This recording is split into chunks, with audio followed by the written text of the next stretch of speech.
We have breaking news. Hamas has accepted a ceasefire proposal. Here it is. Now, people here, as I can let you see right now, the cameraman is moving the camera, is that people are celebrating now.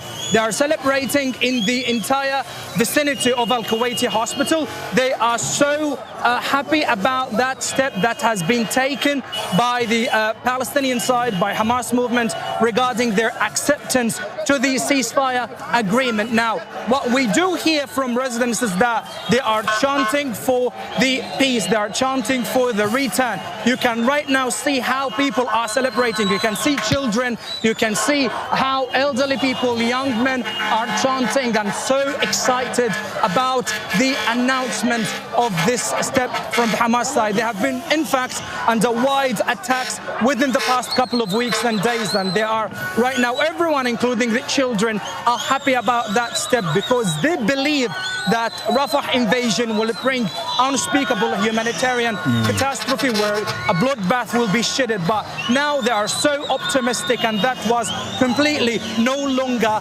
was afforded in the past couple of days. But now with this announcement, the situation on the ground sounds really optimistic about this step, as they are waiting to hear the announcement as soon as possible. What you see are not soldiers celebrating. Those are children. Those are women. Those are the elderly. They're celebrating because they have a potential to live. You have to understand the contrast here. They're celebrating because they believe they have a potential now to live, okay? With millions watching and many people benefiting from this program called Indisputable. We just need 1% of the viewers to become a paid member so we can continue to bring this content to you. Now back to the show. Now, there are a few dynamics I want to make sure we highlight. So the Palestinian president, Mahmoud Abbas, has said he hopes the Israeli government will commit to stop the war in Gaza and withdraw from the enclave, according to the Palestinian state news agency Rafah.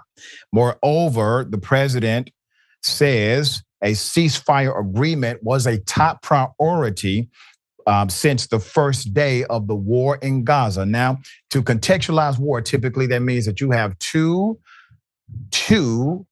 enemy combatants. When you're simply bombing children, women, and the elderly who have no combat training or appetite, that's not war to me. I want to remind everyone that of the Palestinians who have died in Gaza, 70% have been women and children. Okay. The average age of the Palestinian in Gaza is 19.1, 19.2 years of age. 40% of those killed are 14 years of age and under. So I want you to contextualize who we're talking about here. And at no point was the Israeli government, or by proxy, any other government, at war with Palestinians or Palestinian government, allegedly. Okay, Mr. Mayor, what are your thoughts here? This is hopeful. What say you? Listen, I think people need to understand. I mean, what you're saying is something extremely powerful. I also think people should put this into context. During the Vietnam conflict, the United States lost 56,000 people. The United States is a massive country, 300 million plus people. We lost 56,000. In 6 months, the Israeli government has killed nearly 30, almost 40,000 people in Gaza alone.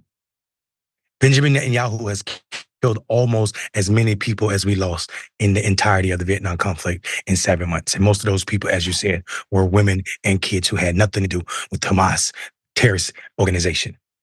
When you are bombing indiscriminately houses, hospitals, and schools, and buildings where people are used feeding or trying to get fed, it is absolutely your intent to do harm to civilian populations. And this is exactly what we're saying.